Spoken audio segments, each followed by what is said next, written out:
Buenas noches, amigas, amigos. Aquí José Anastasio Conchas Contreras. Anastasio Conchas, Tacho, para ti. Y desde luego el ingeniero Saúl, jefe del equipo técnico de Acrisolándonos. Este canalito que solo trabaja para participar en la medida de lo posible, quizá demasiado poco, pero lo que hagamos será lo que logremos hacer según nuestras capacidades y que hagan más los que más puedan, pero necesitamos ponernos a trabajar, amigas, amigos. Los buenos hijos de México necesitamos ponernos a trabajar para lograr la reconciliación mexicana, que no nos dividan ya. Los mexicanos somos una sola familia, que nadie se valga de ese gran invento julio cesariano de divide et impera, divide y vencerás. México está dividido, México está sufriendo, está sangrando. México está pasando por una de las peores etapas de su historia independiente. Por eso necesitamos ponernos a trabajar y nada de violencia. No necesitamos promover la violencia. Independencia, guerra de reforma, asonadas, revolución mexicana y todo ha sido puro cuento, puro atole con el dedo. México sigue sin poder organizar su democracia. Ahora, ahí va ya, pero de pronto llegó al precipicio y, como dijo Salinas, dimos un paso adelante. Entonces, todo lo que queremos es por la vía de el diálogo, por la vía de la buena voluntad, del amor al prójimo, de la solidaridad, de la cultura, de la buena música, de la buena lectura, de las buenas pláticas, las buenas conferencias, no como esta, ¿verdad?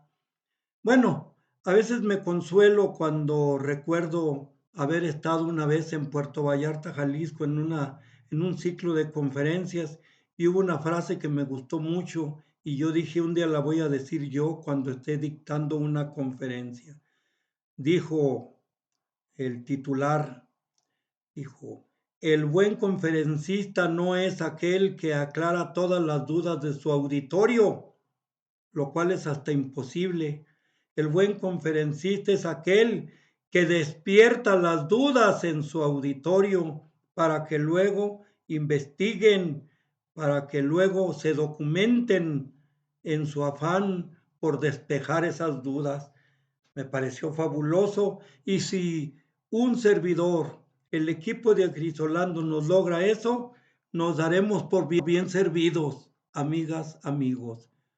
Así que a trabajar por recuperar el camino de la paz, el camino de la concordia, sí, el camino de la solidaridad, de la capacitación, del trabajo constante y permanente.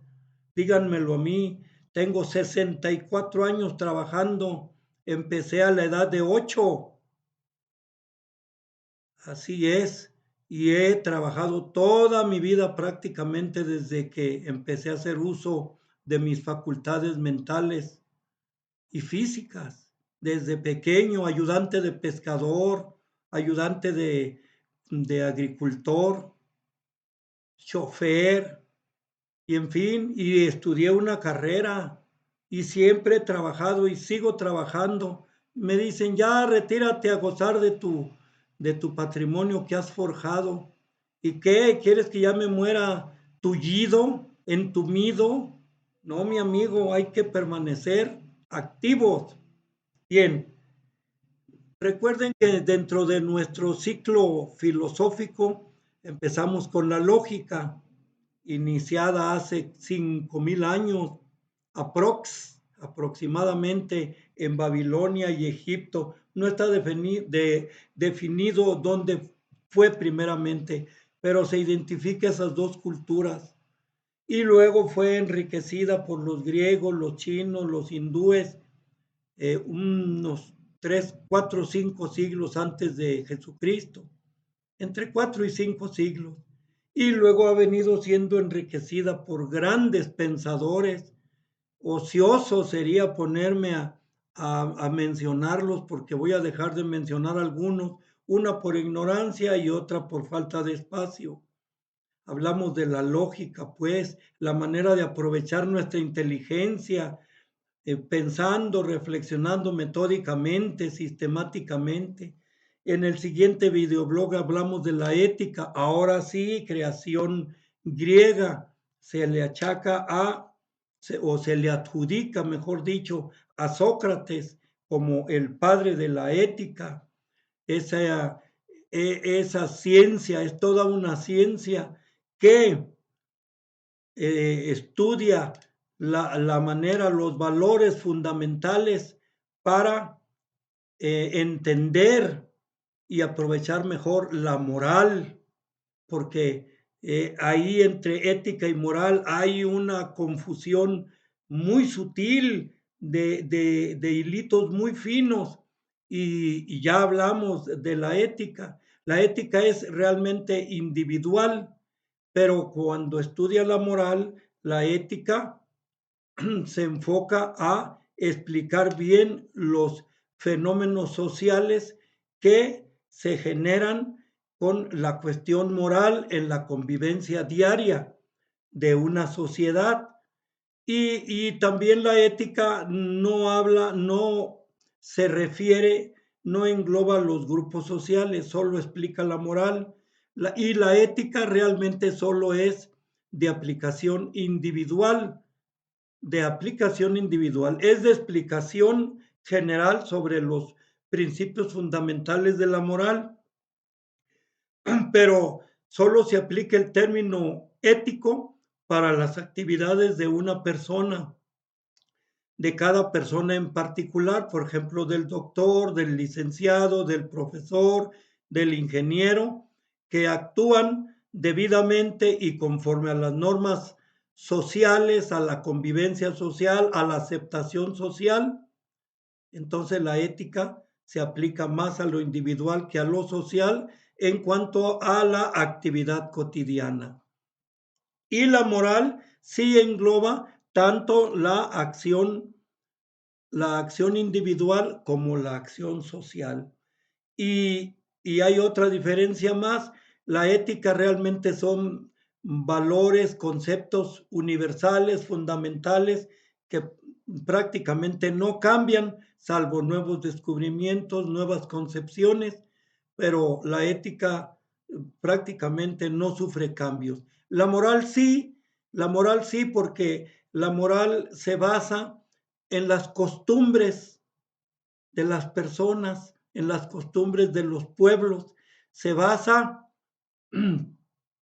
en todos esos actos cotidianos que un pueblo determinado considera como buenos.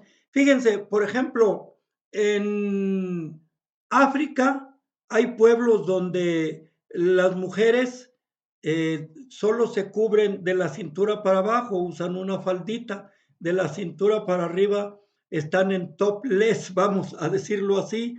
Bueno, ya el topless es acá en los negocios nocturnos, en los antros y todo eso, para animar más a los parroquianos a que consuman lo que se está ofreciendo en esos negocios. Pero, y en esos pueblos africanos que les estoy comentando, es muy normal que una mujer camine con sus pectorales descubiertos y nadie lo toma a mal. Pero imagínate aquí en México, en cualquiera de nuestros pueblos y ciudades, que una mujer se atreva a hacer eso, a presentarse así por la calle, entonces decimos que es inmoral. Y esto nos muestra que las costumbres tienen mucho que ver en la moral de los pueblos. Y las costumbres van cambiando, las costumbres, las tradiciones. lo que una sociedad considera mm, bueno o malo en un tiempo, puede incluso llegar a ser bueno al paso del tiempo, como van cambiando las costumbres, las tradiciones.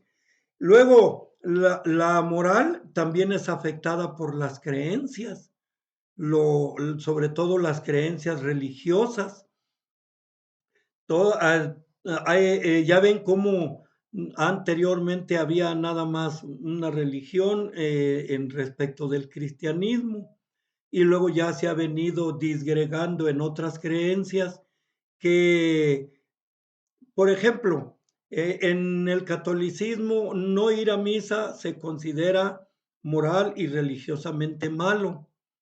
Y en otras religiones que también son cristianas, que también creen en Cristo, no lo consideran así, no lo consideran como un pecado o una cosa mala no asistir a un determinado rito. Entonces, las creencias también influyen en la moral o lo que se concibe como moral.